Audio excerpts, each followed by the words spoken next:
C'est sa première visite hors du continent africain depuis son élection. C'est aussi la première fois qu'un chef d'État africain s'exprime devant des étudiants de France. La France, justement, est aux petits soins pour Georges Weah et ça se voit. Essayons de comprendre pourquoi, avec vous, James William Baguidi, je rappelle que vous êtes spécialiste des questions internationales, rédacteur en chef de Eden Télévision. Première visite hors d'Afrique de Georges Weah, ce n'est ni aux États-Unis ni en Grande-Bretagne. Pourquoi la France? Merci, Tranquille Akat Benotin. Si vous avez évoqué les États-Unis ou la Grande-Bretagne, c'est probablement parce que le Libéria est un pays anglophone et que par tradition, vous le savez, les chefs d'État du Libéria, quand ils sont nouvellement élus, effectuent leur première visite hors du continent africain, soit aux États-Unis, soit en Grande-Bretagne, pour solidifier et consolider les relations qui existent entre ces pays-là et le Libéria. C'est d'ailleurs la même tradition qu'entretiennent les chefs d'État africains qui, une fois élus, les chefs d'État francophones d'Afrique, qui, une fois élus, se dépêchent de se rendre pour ceux qui ont été anciennement colonisés par la France en France et pour ceux qui ont été anciennement colonisés par la Belgique à Bruxelles. C'est vrai que cette tradition est en train de se modifier, de faire, je vais dire, machine arrière, mais quand même on se serait attendu à ce que Georges Weah, dans la dynamique de son élection, octroie ou fasse le plaisir de sa première visite à un pays comme la Grande-Bretagne ou aux États-Unis d'Amérique. Mais vous le savez, les États-Unis d'Amérique sont aujourd'hui dirigés par un président iconoclaste qui on peut le dire, ne calcule pas vraiment les Africains en dépit de la lettre d'excuse qu'il a envoyée à l'Union africaine quand il a dit que c'est des pays de merde, les pays africains, donc à certains pays africains.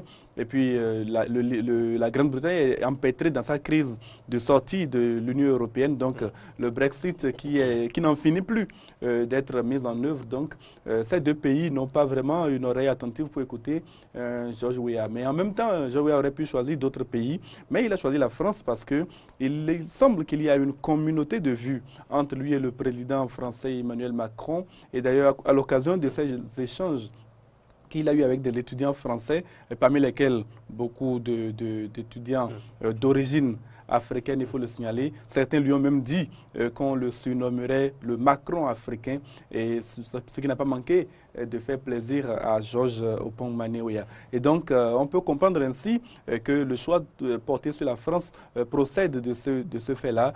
Georges Weah n'avait pas vraiment, dans le Conseil des grandes nations aujourd'hui, il aurait pu aller en Chine, il aurait pu aller au Japon, il aurait pu aller en Inde.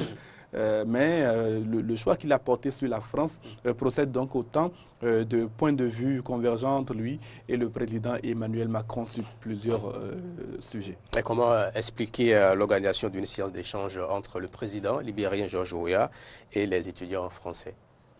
Bon, déjà, moi, quand j'ai vu cette séance, je me suis dit, on est dans une sorte de repetita bis repetita par rapport à Emmanuel Macron qui était dans la même posture il y a quelques semaines en Afrique, plus précisément à Ouagadougou. Et peut-être que la France a voulu par là donner un exemple de la manière dont la chose peut et doit s'organiser. Et il faut le noter, on n'a pas eu de coupure d'électricité dans la salle. C'est trivial de le dire, mais quand même, on n'a pas eu ce genre de problème. C'est vrai que le président Macron ne s'est pas déplacé sur les lieux comme l'avait fait le président du Burkina Faso, le président Roch Marc Christian Kaboré, pour valoriser donc la présence de son visiteur français. Et donc, en tout cas, c'est peut-être déjà un peu pour commencer par modifier l'approche. Et puis, en même temps, Georges Weah a l'image aujourd'hui d'un modèle, d'un exemple pour les Africains qui sortent d'Afrique pour aller, pour s'expatrier. Et ce modèle-là, c'est celui qui anciennement a été footballeur. Il a gagné, le seul Africain à avoir gagné le Ballon d'Or, on ne le répétera peut-être jamais assez. Et c'est donc par ce travail constant qu'il a pu accomplir que Georges Weah a réussi à devenir aujourd'hui président du Libéria et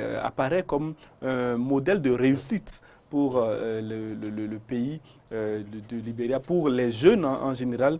Et c'est peut-être pour cela qu'on a voulu le montrer aux jeunes comme un exemple. Et comme je vous l'ai dit, de nombreux jeunes parmi ceux qui étaient là sont d'origine africaine et donc pouvaient prendre l'exemple de George Weah comme celui d'un homme ce qui on peut tracer c'est pas pour pouvoir aboutir à un résultat bien concret. Et puis l'autre chose aussi, c'est que George Weah avait peut-être envie d'échanger lui aussi avec ses étudiants français, discuter pour voir quelles sont les aspirations de cette jeunesse-là, qui n'est autre que cette jeunesse africaine qui s'est expatriée.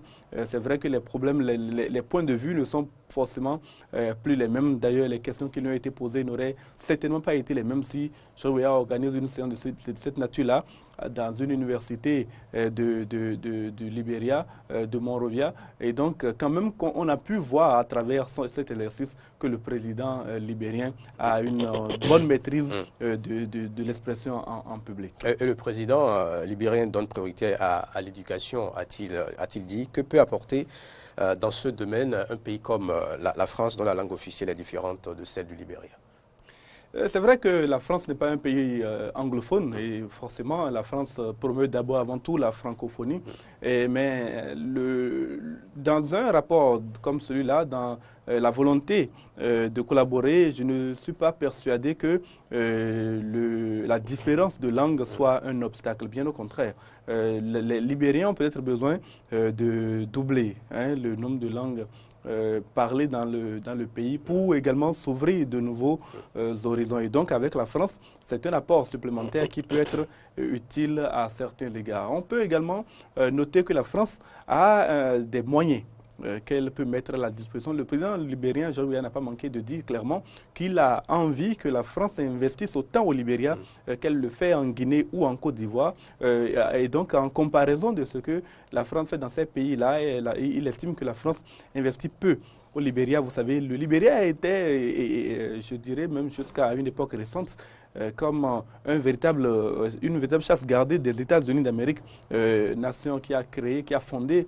donc le Libéria sur le continent africain. C'est d'ailleurs le seul pays en Afrique où les États-Unis ont vraiment je peux dire, une mainmise et contrôlent presque de l'extérieur la politique intérieure et décident presque, je n'aurais pas l'outrecuidance de dire que ce sont eux qui décident qui sera président, mais quand même, ce n'est pas mentir que de dire qu'ils ont une main mise sur la politique intérieure du Libéria. Et c'est peut-être le laxisme ou bien le dédain d'un certain Donald Trump pour le continent africain, le désintérêt, pour dire les choses de façon plus polie, qui explique aujourd'hui que le président libérien, George Weah, se tourne vers des pays comme la France. Et donc, la France peut apporter beaucoup dans ce domaine-là, que ce soit de l'investissement, que ce soit des programmes d'études, en tout cas des propositions de programmes d'études. Il ne s'agira pas, comme on l'a vu dans d'autres pays, que les bailleurs de fonds que peut être la France ou d'autres pays imposent leur modèle d'études à un pays comme le Libéria. Je suis persuadé que George Weah ne l'acceptera certainement pas. Et à peine élu et déjà reçu à l'Élysée, cela ne va pas sans rappeler que le président du Bénin, Talon, n'a quant à lui toujours pas rencontré Emmanuel Macron, quand bien même on annonce sa visite à l'Élysée en mars prochain.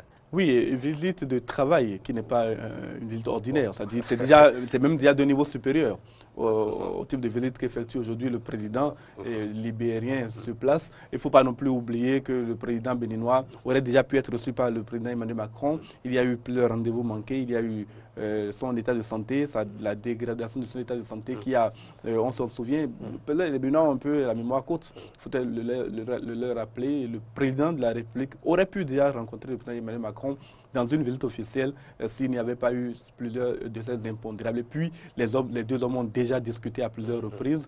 Ceux qui veulent